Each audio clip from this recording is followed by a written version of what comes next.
दोस्तों, आज की कहानी है माझी छोटी बहू नौकरी कर सकती है तो बड़ी बहू क्यों नहीं कर सकती। दोस्तों, कहानी शुरू करने से पहले अगर आपने चैनल को सब्सक्राइब नहीं किया हो तो कर लीजिए ताकि आपके पास पहुंच सके हर नया वीडियो।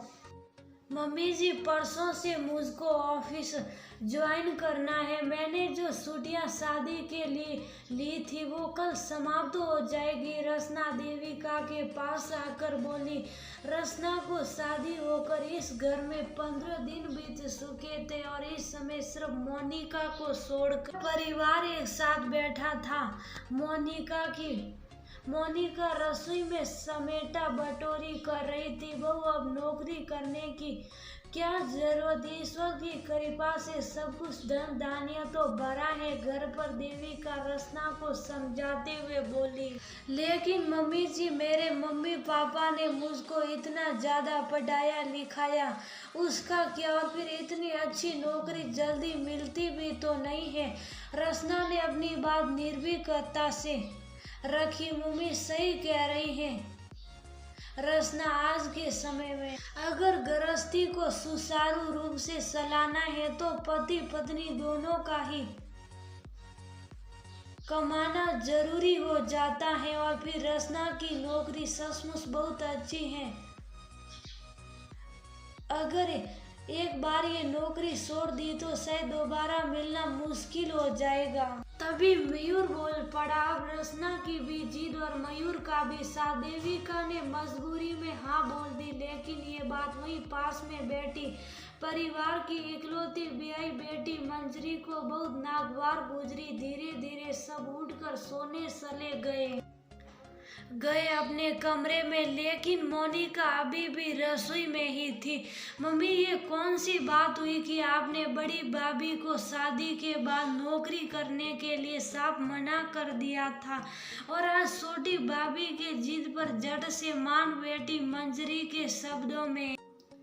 हल्का सा रोज तारे, तुमने देखा नहीं कि छोटी कितनी जिद कर रही थी और मयूर भी उसके नौकरी करवाने के पक्ष में था। देविका मायूसी से जवाब देते हुए बोली। लेकिन मम्मी, ये तो बिल्कुल गलत बात है। मतलब बड़ी भाभी सीधी हैं, उन्होंने आपसे जिद नहीं की और भैया ने उनका सपोर्ट नहीं किया तो उनकी भावनाओं का कोई महत्व नहीं। मंजरी तेज में भरकर बोली। मंजरी मोनिका को बहुत ज्यादा प्यार और मान सम्मान देती थी क्योंकि जब मोनिका ब्याह कर आई तब मंजरी सिर्फ 15-16 साल की थी और उसका मोनिका के साथ बहुत ज्यादा आत्म लगाव था। मोनिका उसको हमेशा छोटी बहन सरिका प्यार देती।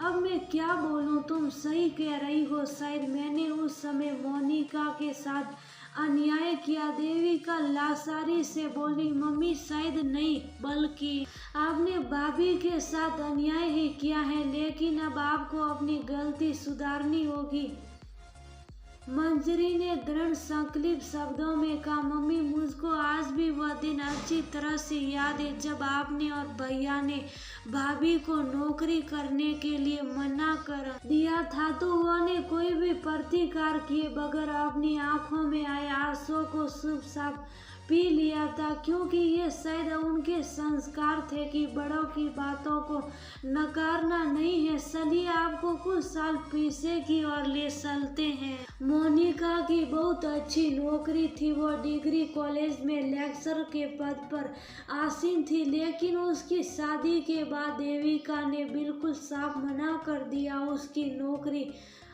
बहाल करने के लिए। उस समय दिनेश ने भी अपनी माँ की हाँ में हाँ मिलाई। और सही बात, मोनिका के संस्कार ऐसे बिल्कुल भी नहीं थे कि वह किसी प्रकार की जिद करती। उसने पति और सास की बातों को सिर माथे लगाया और घर गृहस्थी में खुद को व्यवस्थ कर दिया। लेकिन उस समय भी मंजरी छोटी भले थी लेकिन उसको ये बात अच्छी नहीं लगी और आज भी वह मम्मी का फैसला सुनकर हाथ हो उठी।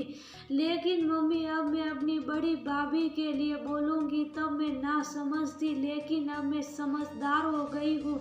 मंजरी अभी ये बात ही रही थी कि तब तक इत्तेफाक से मोनिका भी काम निपटा कर आ गई। मम्मी जी, रसोई का काम निपट गया है, मैं भी अब सोने जा रही हूँ। मोनिका बहुत ही नम्रता पूर्वक बोली। नहीं भाभी, आप पहले मेरे पास बैठिए। मंजरी ने मोनिका का हाथ पकड़कर वही बिठा लिया। भाभी, अब आप नौकरी करेगी? मोनिका तो एकदम से असकसा गई कि हे भगवान, ये क्या कह रही है ननद रानी। जब समय था और ईसा भी थी तब किसी ने नौकरी करने नहीं दी, और अब अचानक ये क्या कह रही हैं आप?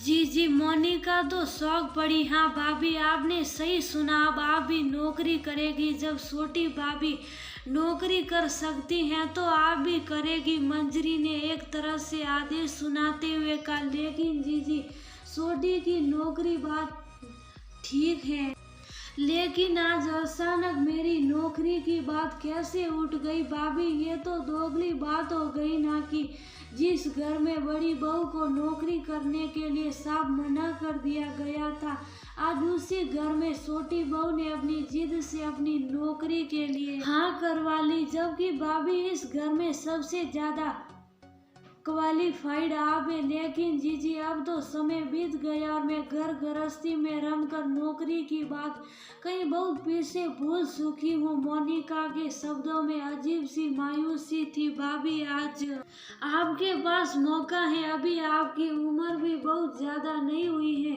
कहीं ऐसा ना हो कि आप भविष्य में अपनी उन डिग्री और सर्टिफिकेट को देख कर अफसोस करेगी, मेरी इतनी पढ़ाई लिखाई सबकी सब बर्बाद चली गई। काश मैंने भी इनका उपयोग किया होता, क्योंकि भाभी, जिंदगी मौके कम और अफसोस ज्यादा देती हैं। और भाभी, मैं बिल्कुल भी नहीं चाहती कि आप अफसोस करें, इसलिए आपको अपनी जिंदगी फिर से एक नए सिरे से शुरू करनी होगी। ये मेरा आपसे विशेष आग्रह है। मंजरी मोनिका का हाथ पकड़कर बोली। लेकिन जी, मम्मी और दिनेश बहू, आज मंजरी बिटिया ने सचमुच मेरी आंखें खोल दी। मैंने तेरे सीधेपन का फायदा उठाया, लेकिन आज मेरी तरफ से तुम स्वतंत्र हो, नौकरी कर सकती हो।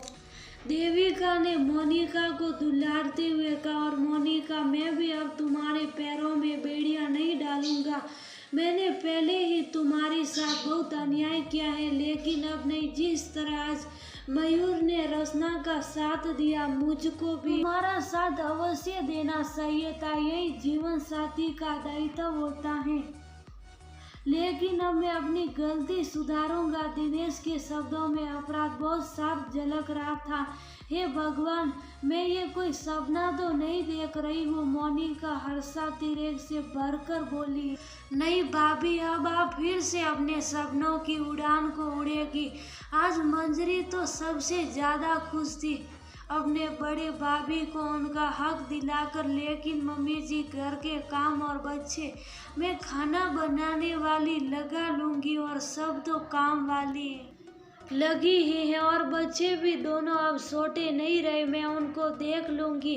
देविका भी अपनी बड़ी बहू के लिए खुश नजर आ रही थी। आज तो मोनिका को सचमुच लग रहा था कि वह आसमान की सैर कर रही हैं, और वह उलझकर मंजरी के गले लिपट गई। जी, आप कहती ही नहीं थी कि मैं आपकी छोटी बहन हूँ। आपने बहन बनकर दिखा दिया। और मम्मी जी, आप मुझको आशीर्वाद दीजिए कि मैं फिर से अपनी जिंदगी की नई शुरुआत बहुत अच्छी तरह से कर सकूं। मोनिका देविका के पैरों में झुक गई और देविका ने आशीर्वाद भरा हाथ मोनिका के